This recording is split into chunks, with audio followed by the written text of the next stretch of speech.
আলহামদুলিল্লাহ। এই জন্য আব্বা তুমিও রাগ করো না, আল্লাহ তোমারও মাফ করো। কিন্তু বলার উদ্দেশ্য হলো বাবা তোমার এটা মনে রাখো, জীবন মানে শুধু নারী না, জীবন মানে শুধু ভাত না, জীবন মানে অশ্লীল ছবি না, জীবন মানে উলঙ্গ দৃশ্য না। তুমি জানোয়ার না, তুমি মানুষ, তুমি মুসলমান। তুমি জানো না রে আব্বা, ইমানের নেয়ামত কত বড় নেয়ামত। খোদার কসম আব্বা, তুমি জানো না মুসলিম এই পরিচয়টুকু যে পাইছো, এটা ওই আসমানওয়ালার কত বড় ইহসান। 38 বছর একটানা একটা মানুষ আমার নবী সাল্লাল্লাহু আলাইহি সাল্লামকে আদর করেছে, ভালোবাসা দিয়েছে, আগলে রাখছে, পাশে ছিল সুখে দুঃখে বিপদে আপদে, রাতে দিনে বন্দি দশায় একটানা 38 বছর নবীজির সাথে ছিল একটা লোক, একজন ব্যক্তি। কিন্তু আল্লাহর নবী সাল্লাল্লাহু আলাইহি ওয়াসাল্লাম, আল্লাহর কলিজার টুকরা, তিনি মাহবুব আল্লাহ, সেই পরম বন্ধু আমাদের নবী সাল্লাল্লাহু আলাইহি সাল্লামের চোখের পানি, কান্না, আহাজারি, হাত উঠাইছে। কিন্তু আল্লাহ বলছে, বন্ধু 38 বছর না, 38,000 বছরও যদি আপনার সেবা করে, আমি যদি ঈমান না দেই, পৃথিবীর কারো কোনো ক্ষমতা নাই, আর আমি দেব না বলছি, দেবই না। আবু তালেবকে ঈমান দেয় নাই যে দেয় না,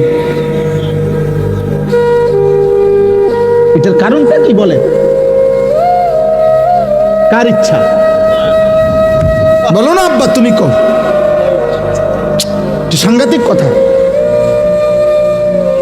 নবী সাল্লাল্লাহু আলাইহি সাল্লামের হাতে কেউ কালেমা পড়ে নাই, কথা বলে না, তো আবু তালেব পড়লো না কেন? তাহলে ফয়সালা কোথায়? ঈমান কত বড় সম্পদ।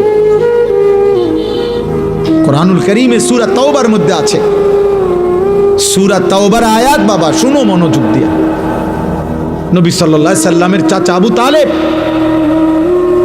ইন্তেকালের মুহূর্তে তো বলছেই নবীজি 12 বছর বয়স যখন নবীজির সাল্লাল্লাহু আলাইহি সাল্লাম দাদা আব্দুল মুত্তালিব তখন নবীজিকে এই আবু তালেবের হাতে তুলে দিছিল যে আমার নাতির বাবা নাই, তুমি সন্তানের হাতে তুলে দিলাম। নবীজির বয়স যখন 50, এই তখন আবু তালেব ইন্তেকাল করছে। তাহলে 12 থেকে 50, 38 বছর, তুমি গুনে দেখো। এই 38 বছরের মধ্যে 10 বছর তো টানা তিনি নবুয়তের দাওয়াত দিতেছে, কালেমার দাওয়াত। 40 বছর থেকে নবীজির বয়স 50, তাহলে এই 10 বছর তিনি কালেমার দাওয়াত দিছে না, কথা বলে না? তো উনি ওনার চাচারে বলে নাই, আবু তালেবকে বলে নাই। 10 বছরে একবার বলছে, 2 বার, 3 বার, সপ্তাহে একবার।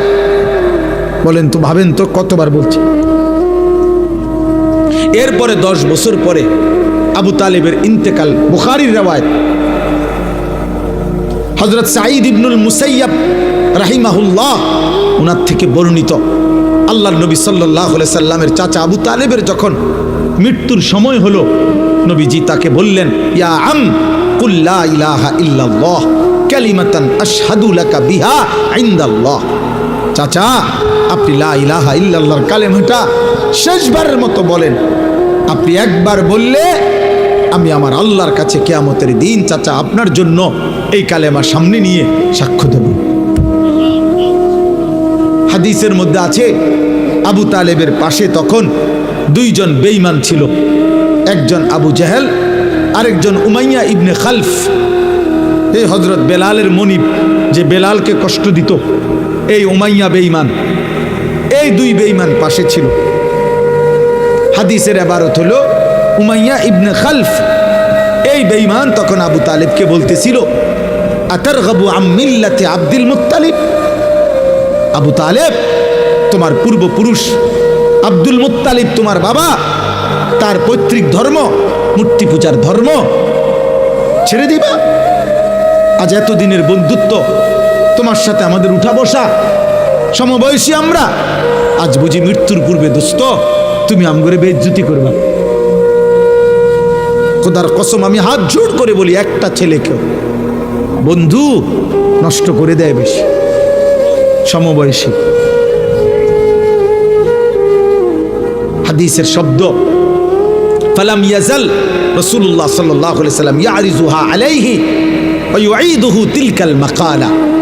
এই হাদিসের শব্দ হইল এক পাশে নবীজি বারবার, ফালাম ইয়াজাল অর্থ হইল বারংবার, নবীজি সাল্লাল্লাহু আলাইহি সাল্লাম বারংবার আবু তালিবকে কালেমার কথা বলছিলেন, আর ওই বেঈমান উমাইয়া বারবার আব্দুল মুত্তালিবের নাম নিয়া বন্ধুত্বের দোহাই দিয়া, সমবয়সীর দোহাই দিয়ে তাকে ফিরাচ্ছিলেন, মানে কালেমা বলতে দিচ্ছিলেন না। হাত্তা মাতা, এরই মধ্যে আবু তালেবের মৃত্যু হয়ে গেল। নবীজি তখনও, হাদিসের ইবারত, নবীজি তখন বললেন লা আস্তাগফিরান্না লাকা মা লাম উনহা আনকা।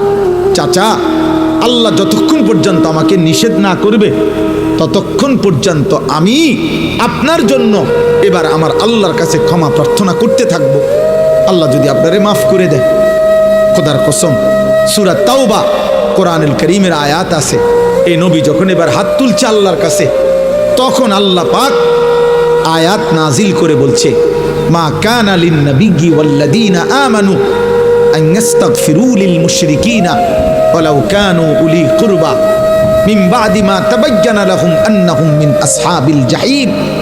আল্লাহ বললেন, বন্ধু, কোন নবী এবং তার ঈমানদার উম্মতের জন্য জায়েজ নাই, জায়েজ নাই আন ইস্তাগফিরু লিল মুশরিকিন, কোন মুশরিকের জন্য ক্ষমা প্রার্থনা করা, ওয়ালাউ কানু উলি কুরবা, যদি সে সর্বোচ্চ নিকটাত্মীয় হয়। আপনি হাত নামান, আপনি হাত নামান, আমি মাফ করব না বন্ধু।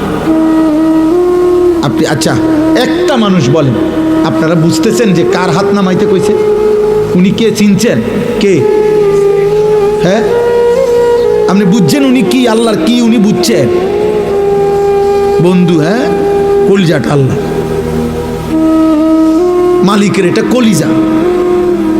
এর চাইতে ভালোবাসার জন আল্লাহর এই সৃষ্টিতে, এর চাইতে প্রিয় ভালোবাসার মানুষ আর কি? আল্লাহর সৃষ্টির মধ্যে এই বন্ধুর চাইতে আল্লাহর প্রিয় বন্ধু আর কেউ আছে? ছিল কোনোদিন? উনাকে বলছে হাত নামান, আমি মাফ করব, আমি হেদায়েত দেব। হযরত ইব্রাহিম আলাইহিস সালাম, এই তিনটা উদাহরণ দেই। দ্বিতীয় হলো ইব্রাহিম আলাইহিস সালাম, কোরআনুল কারীমের অগণিত আয়াত আছে, এখন রাত হচ্ছে দেখে সব আয়াত বলছি না, অগণিত আয়াত আছে। ইব্রাহিম আলাইহিস সালাম শত শতবার, হাজার হাজার বার চেষ্টা করছে, আহাজারি করছে, কাকুতি মিনতি করছে, ইয়া আবাতি ইয়া আবাতি ইয়া আবাতি বলে ওনার আব্বা আজরকে কালেমা পড়াইতে। কিন্তু আল্লাহর কসম, আল্লাহ তাআলা বলছে, ইব্রাহিম আপনিও আমার বন্ধু, হাত নামান, আমি ঈমান দেব না, আপনার বাবাকে ঈমান দেব না। দেয় নাই? আজর কালেমা পড়ছে। আচ্ছা আপনি দেখেন তো এর ব্যতিক্রমটা, এই ইব্রাহিম নবীর একটা বিকল্প দেখেন তো, যার হাতে তার বাবা কালেমা পড়লো না, তো অথচ মাত্র 12 বছর বয়সে ছেলেটা ইসমাইল, হযরতে ইসমাইল উনার ছেলে, এই মাত্র 12 বছর বয়সে উনি তাকে বললেন, 11-12 বছরের ছেলেকে, আমি স্বপ্নে দেখতেছি বাবা, আল্লাহর হুকুমে তোমাকে আমি জবাই করতেছি, তুমি কি বলো? ছেলেটা তৎক্ষণাৎ বলছে, আপনি আমার আল্লাহর হুকুম কার্যকর করেন, কোনো সন্দেহ নাই, আমার আল্লাহ যা বলছেন আপনি তা পালন করেন। তাহলে 12 বছর বয়সের ছেলেটাকে আল্লাহ চিনাইল কে? আর 60 বছরের বাবাকে আল্লাহ চিনাইল না কে? সব ফয়সালা কার হাতে? 3 নম্বর উদাহরণ হলো নূহ আলাইহিস সালাম, 950 বছর যিনি মানুষকে আল্লাহর দিকে ডাকছে, জাহান্নাম থেকে বাঁচাইতে চাইছে, সেই নূহ আলাইহিস সালাম 950 বছর পরে যখন তুফান শুরু হয়েছে, ওনার ছেলে কেনানকে, এই কাফের ছেলেটাকে বাঁচাইতে, ঈমান আনাইতে কত আহাজারি করছে। ইয়া বুনাইয়ার কাম্মানা ওয়ালা তাকুম মাল কাফিরিন। নূহ আলাইহিস সালাম শেষবারের মতো বলছে, বাবা 950 বছর আমি আল্লাহর দিকে ডেকেছি, আজ আর আল্লাহ বলছে আর ডাকতে না, আর কোনো অনুমতি নাই। আল্লাহ বলছে সবাইকে শেষ করে দিবে, আল্লাহ বলছে আর কাউকে ঈমান দিবে না বাপ, তবুও তুমি আমার সন্তান, আমার চোখের সামনে আমার ছেলেটা জাহান্নামের আগুনে জ্বলবে, আমি বাপ এটা মানতে পারি না।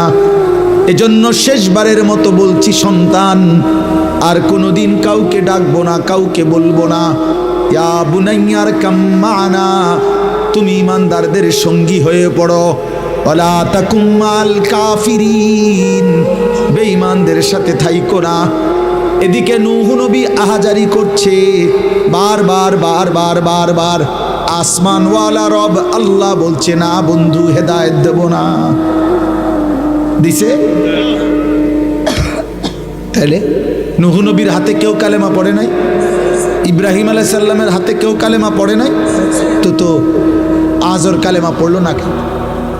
কেনান কালেমা পড়লো না কেন? তাহলে ইমানের এই দৌলত, আল্লাহ পাকের কত বড় দয়া। খুদ রাসূলুল্লাহ সাল্লাল্লাহু আলাইহি সাল্লামের হাত তিনি নামায় দিছে, ইব্রাহিমের হাত নামাইছে, নূহ নবীর হাত নামাইছে। তো তোমারে আর আমারে কি যোগ্যতার কারণে আল্লাহ তাআলা মুসলমানের ঘরে জন্ম দিছে? আফসোসের বিষয়। আমার খুব আশ্চর্য লাগে রে বাপ। আহা, আখিরাতের দিন, কবরের দিন, কিয়ামতের দিন আমরা সবাই বুঝতে পারবো ঈমান কত বড় নিয়ামত ছিল, ইসলাম কত বড় নিয়ামত ছিল, নামাজের কি পরিমাণ সুযোগ ছিল, আখিরাত সুন্দর করার কি পরিমাণ সুযোগ ছিল। একটা লোক কাফের, হিন্দু, বৌদ্ধ, ইহুদি, খ্রিস্টান, তাকে জাহান্নাম থেকে বাঁচতে হইলে আগে তাকে ঈমান আনতে হবে, তারপরে ইবাদত করতে হবে। আর আল্লাহ তাআলা আমাদেরকে জন্মসূত্রেই বলছে, বান্দা আমি তোকে ঈমান দিলাম যেন জান্নাতের হাতে তুলে দিলাম।